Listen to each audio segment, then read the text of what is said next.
ममता बनर्जी का विश्वास supreme court में भी डगमगा रहा है, इसीलिए वो इंटरनेशनल कोर्ट ऑफ जस्टिस जाने की बात कर रही है। 27 लाख को मतदाताओं का वोट ना देना ही पर्याप्त है कि चुनाव को इलीगल डिक्लेयर कर देना चाहिए। इलेक्शन ये बताते हैं कि संविधान तो आप अपने दिमाग में रख लो कि संविधान देश में चल रहा है, और संविधान मेरे समझ के अकाउंटली जब मैं सारी घटना को देख रहा हूँ तो संविधान को तो ना तो अदालत मान नहीं और सरकार तो मान ही रही। तो शोभना बागची का तो कमाल है, वो ये कह रहे हैं कि 27 लाख वोट इस बार नहीं दे पाएंगे तो क्या हो गया, अगली बार वोट दे लेंगे।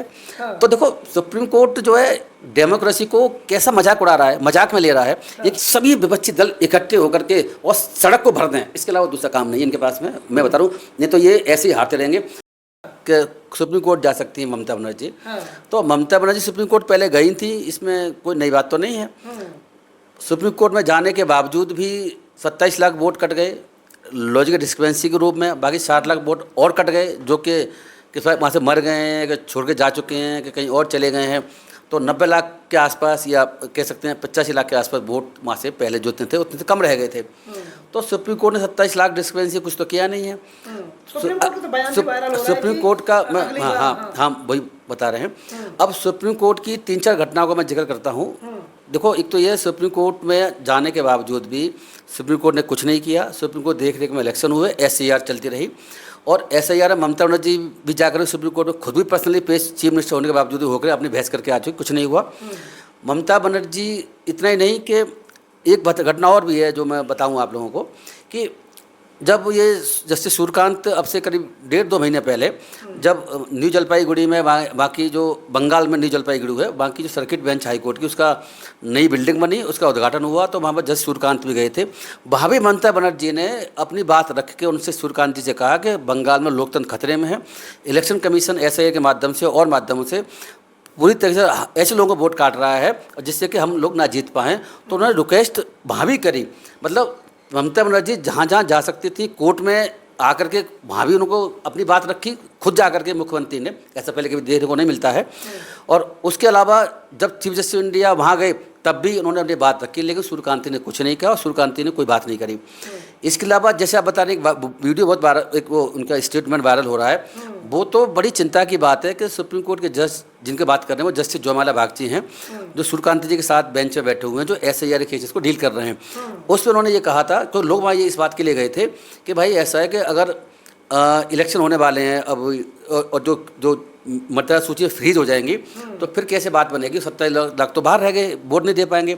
तो उनकी डिमांड लोगों की ये थी कि भाई आप ऐसा करिए कि इंटरिम रूप से इनको ऑर्डर कर दीजिए कि जब तक फाइनली डिसाइड नहीं होता ट्रिब्यूनल से तब तक ये वोट दे लें इस बार। तो अब जस्टिस शोभना बागची का तो कमाल है, वो ये कह रहे हैं कि अरे 27 लाख वोट इस बार नहीं दे पाएंगे तो क्या हो गया, अगली बार वोट दे लेंगे। तो देखो सुप्रीम कोर्ट जो है डेमोक्रेसी को कैसा मजाक उड़ा रहा है, मजाक में ले रहा है। एक इलेक्शन को जो कि उस राज्य की मुखिया, राज्य का मुखिया चुना जाना, सरकार बननी है और राज्य के लिए सबसे बड़ा चुनाव विधानसभा चुनाव भी हुआ करते हैं, उसमें 27 लाख वोट कटने को वो कोई महत्वपूर्ण नहीं मानना, बहुत छोटी सी बात समझ रहा है। जबकि वोटों की हार जीत 50, 100, 10, 2 वोटों से हो सकती थी और होती भी रही है पहले भी, उसके बावजूद ही सुप्रीम कोर्ट इसको मजाक में ले रहा है। मतलब तो सुप्रीम कोर्ट के जजेस किस तरीके से इस मसले को डील कर रहे हैं ये जग जाहिर हो चुका है। तो बड़े पैमाने पर जब वोट कट जाते हैं, जबकि चुनाव आयोग की जिम्मेदारी है एक भी वोटर छूटने ना पाए, तो कानून भी है बाकायदा कि आप इतने बड़े पैमाने पर अगर वोट कट जाते हैं तो आप चुनाव कैसे कर सकते हैं, टाइम ले सकते हैं। देखो, चुनाव आयोग की जिम्मेदारी है वोट छूटने पाए, और छूट गए हैं तो सुप्रीम कोर्ट की जिम्मेदारी है कि जुड़वा दे।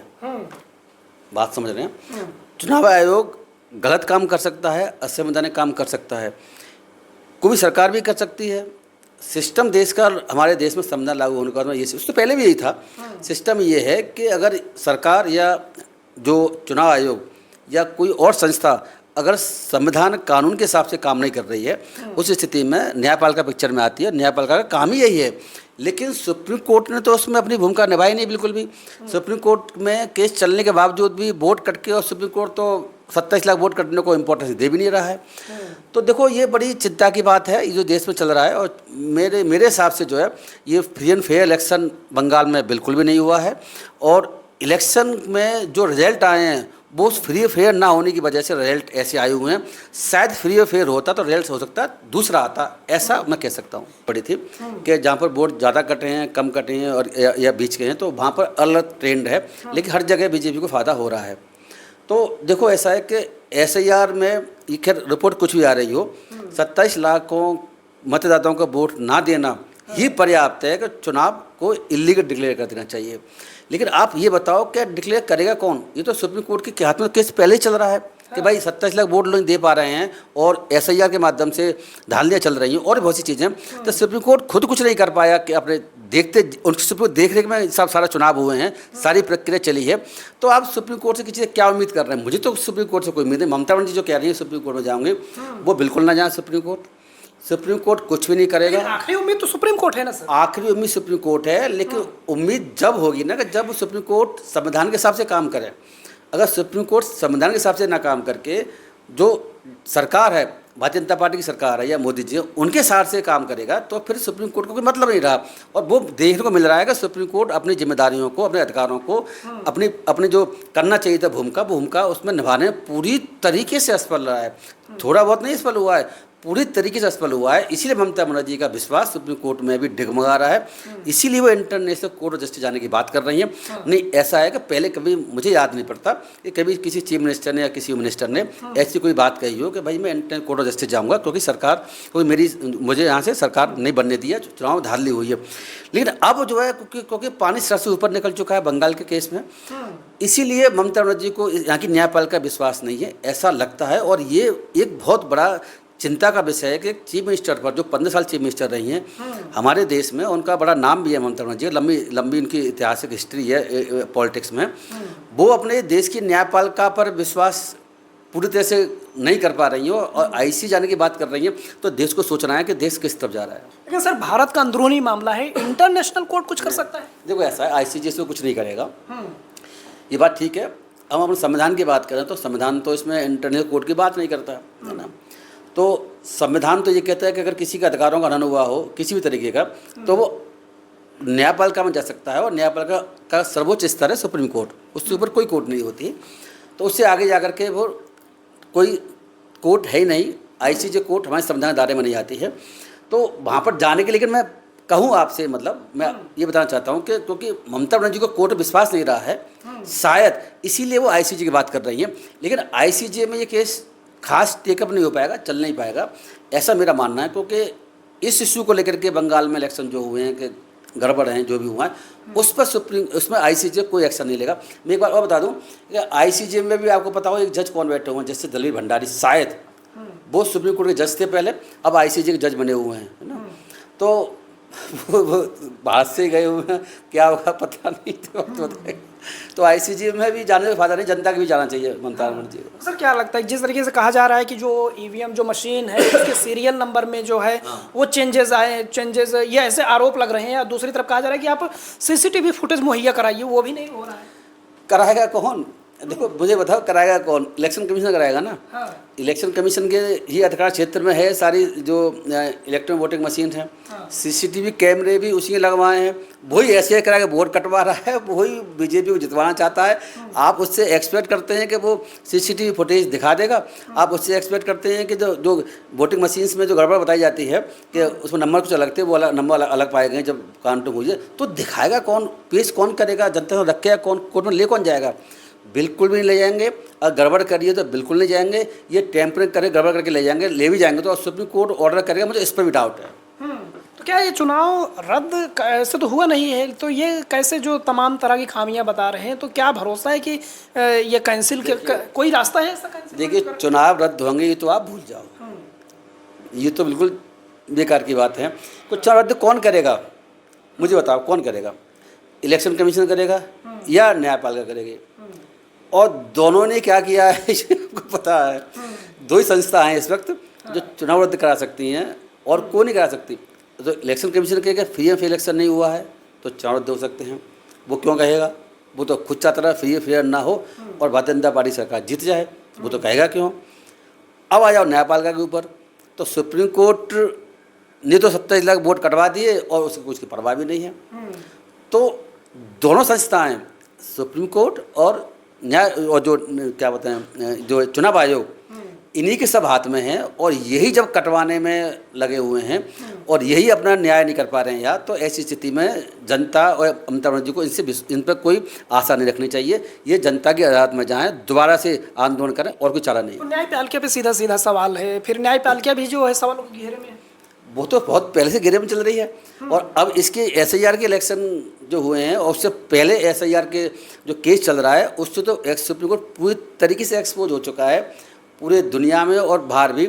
मैं आपको एक बात तो बता दूं चैनल के माध्यम से कि बाहर के मीडिया ने, इंटरनेशनल मीडिया है जो गार्जियन है या न्यूयॉर्क टाइम्स न्यूज़पेपर है, उसने भी ये कहा है अपनी न्यूज रिपोर्टिंग में कि बंगाल में खासतौर से चुनाव जो हुए हैं उसमें हिंदुत्ववादी फोर्सों ने जीत गई। दूसरा उन्होंने ये कहा कि इलेक्शन कमीशन भी फेल हुआ और फ्री एंड फेयर इलेक्शन हुआ है, ऐसी संभावना कम नजर आती है। ये विदेशी मीडिया भी इस बात को कह रहा है। प्रधानमंत्री मोदी जी का बयान आता है कि ये बंगाल में जो जीत हुई है ये संविधान की जीत हुई है, लोकतंत्र की जीत हुई है, और जो उनके समर्थक हैं वो कह रहे हैं कि ये हिंदुत्व की जीत हुई है, सनातन की जीत। देखिए ऐसा है, संविधान तो 2014 के बाद में धीरे धीरे करके और ख़त्म सही हो चला है। ये जो इलेक्शन ये बताते हैं कि संविधान तो आप अपने दिमाग में रख लो कि संविधान देश में चल रहा है, और संविधान मेरे समझ के अकाउंटली जब मैं सारी घटना को देख रहा हूँ तो संविधान को तो ना तो अदालतें मान रही और सरकार तो मान ही रही। सरकार को तो ना मानना ही सरकार को सूट करना है।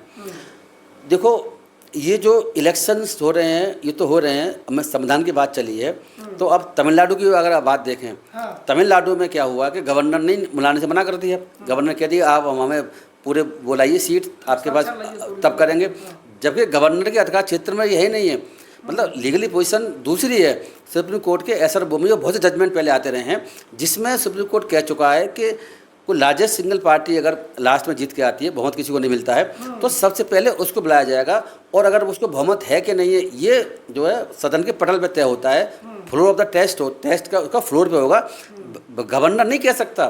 तो चुनाव परिणाम आए हैं, विपक्ष को सीखना चाहिए, विपक्ष को क्या करना चाहिए आखिर? विपक्ष देखिए ऐसा है, वो चुनाव के बाद ही चुनाव पर विपक्ष के मैं आपको देसी भाषा में कहूँ कुत्ते फेल हैं आज के समय में। आप मुझसे पूछें तो आप वैसे ऐसी भाषा इस्तेमाल नहीं करनी चाहिए। मैं पहली बार चैनल में इस्तेमाल किया, लेकिन मैं भी कहने को मजबूर हूँ। मैं इसीलिए कह रहा हूँ कि भारतीय जनता पार्टी की जो पॉलिसी है, भारतीय जनता पार्टी की रणनीति है, जो हिंदू मुस्लिम वाली रणनीति है और जो असंवैधानिक काम करने वाली रणनीति है, उसकी इनके पास कोई बच्ची पड़े काट नहीं है। हिंदू मुस्लिम में ये इतने नीचे गिर सकते हैं बीजेपी वाले, और संविधान को बिल्कुल रद्दी की टोकरी में फेंकते हुए चल सकते हैं। इसकी काट विपक्षी पार्टियों के पास है नहीं, कोई मुद्दा नहीं इनके पास में कि हिंदू मुस्लिम वाली इनकी जो रणनीति है उसको ये कैसे भी काट सकें। तो देखो मैं फिर कहूँ, बंगाल ही नहीं है, जब से 2014 से लेकर अब तक 99 चुनाव हो चुके हैं, विधानसभाओं के, लोकसभाओं के, बाकी और जगह के, ज़्यादातर बीजेपी जीत रही है। तो ये क्या है कि जो हिंदू मुस्लिम वाली रणनीति लेकर चल रहे हैं और मुसलमानों को लेकर के सामुदायिकता वाली बात करके हिंदुओं के वोटों को पोलराइज कर लिया करते हैं, उसकी वजह से जो है ये जीतने में कामयाब हो पा रहे हैं। और इसके अलावा जो इनकी जो संस्था हैं CBI, ED आदि, उनका इस्तेमाल करते हैं बेजा। उसके अलावा इलेक्शन कमीशन की जेब में बैठा हुआ है और सारे हथकंडे अपना करके ये अपने आप को जिता लेते हैं। तो इसकी काट इनके पास नहीं है। एक ही बात है, इन लोगों को, मेरा अपना मानना ये है कि जितने पॉलिटिशियंस हैं, चाहे जितने अध्यक्ष बने हुए हैं, मैं राहुल गांधी की बात कर रहा हूँ, मैं अखिलेश यादव की बात कर रहा हूँ, ममता बनर्जी जी मुझे थोड़ी बेहतर लगती है इस कंपेरेटिवली, केजरीवाल जी और भी हैं, मुझे लगता है कि अब इनमें दम नहीं है कि ये मोदी जैसे जो ऐसे लोग हैं कि संविधान को बिल्कुल जेब में रख करके और हिंदू मुस्लिम में बहुत नीचे गिर करके काम कर सकते हैं, ये लोग नहीं कर पाएंगे। तो काट क्या है सर फिर आपके हिसाब से? मेरे पास, मुझे पता है काट क्या है, कभी वक्त रहते बताऊंगा, अभी तो नहीं बताऊंगा, है ना। हाँ बिल्कुल है, लेकिन सभी विपक्षी पार्टियों को इकट्ठा रहना होगा, इकट्ठे रह करके, इकट्ठे होकर के चलना होगा। एक बार नहीं, सभी को सभी जगह, सभी चुनावों में और पूरे 5 साल लगातार। जैसे अब बंगाल की बात कर लें, अगले चुनाव बंगाल में 5 साल जब भी होंगे तो बंगाल में लगातार 5 साल तक बीजेपी की जो भी कारगुजारी कर रही है बंगाल में, पूरे देश में सभी विपक्षी दल इकट्ठे होकर के और सड़क को भर दें, इसके अलावा दूसरा काम नहीं है इनके पास में। मैं बता रहा हूँ, नहीं तो ये ऐसे ही हारते रहेंगे। मुझे तो एक बात और अजीब देखने को मिल रही है, आप कह रहे हैं कि हम कह रहे हैं इकट्ठे रहें कैसे। तमिलनाडु में आज के अखबार में मैंने ये पढ़ा हुआ है कि डीएमके एआईडीएमके के साथ मिलने जा रहे हैं, सरकार बनाने जा रहे हैं। ये भी खबर है, ये भी खबर है। अब एआईडीएमके के साथ बीजेपी मिली हुई है, एआईडीएमके के साथ तो बीजेपी गठबंधन है, और एआईडीएमके अब डीएमके जो स्टाइल में हार गए उनके साथ मिलकर के सरकार बनाने की कोशिश कर रही है। और अगर हो सकता है कोशिश में कामयाबी हो जाए, इसीलिए वहाँ के गवर्नर ने उनसे कह दिया कि भाई आपने शान लेकर के लेके आओ। और टोटल गवर्नर इलीगल काम किया हुआ, जैसे आपको बताया, सुप्रीम कोर्ट के जजमेंट बहुत सारे हैं और बहुत बार ऐसा हो चुका है पहले कि सिंगल लार्जेस्ट पार्टी को बुलाया जाता, तो इसके पीछे रणनीति इनकी यही है कि हम इनकी सरकार ना बनने दें। और हो सकता है कि एआईडीएमके बीजेपी गठबंधन के साथ में डीएमके का सपोर्ट लेकर सरकार न बना ले, ऐसा भी संभव है। दोनों विरोधी रही हैं दोनों तो आप बताओ कैसे होगा? तो आप कह रहे, तो हम लोगों की राय तो यही है कि सब विपक्षी पार्टियाँ इकट्ठी होकर के और इसको हरवाएं। लेकिन एआईडीएमके के साथ सरकार बनाती है अगर डीएमके, तो आप बताओ कि विपक्षी पार्टी इकट्ठी कैसे रह पाएंगे जो बीजेपी के साथ जुड़ जाएगी डीएमके। तो ये पूरी बातचीत थी चुनाव परिणामों को लेकर। ये चुनाव परिणाम सामान्य मानने को तैयार नहीं कि जो नतीजे आए हैं ये कतई सामान्य नहीं है। उसमें तमाम वजह गिनाई जा रही है, SIR गिनाए जा रहे हैं और तमाम तरह की बातें रखी जा रही हैं। इस पूरी बातचीत को लेकर आप क्या कहना चाहते हैं? अपनी राय कमेंट बॉक्स में ज़रूर लिखें।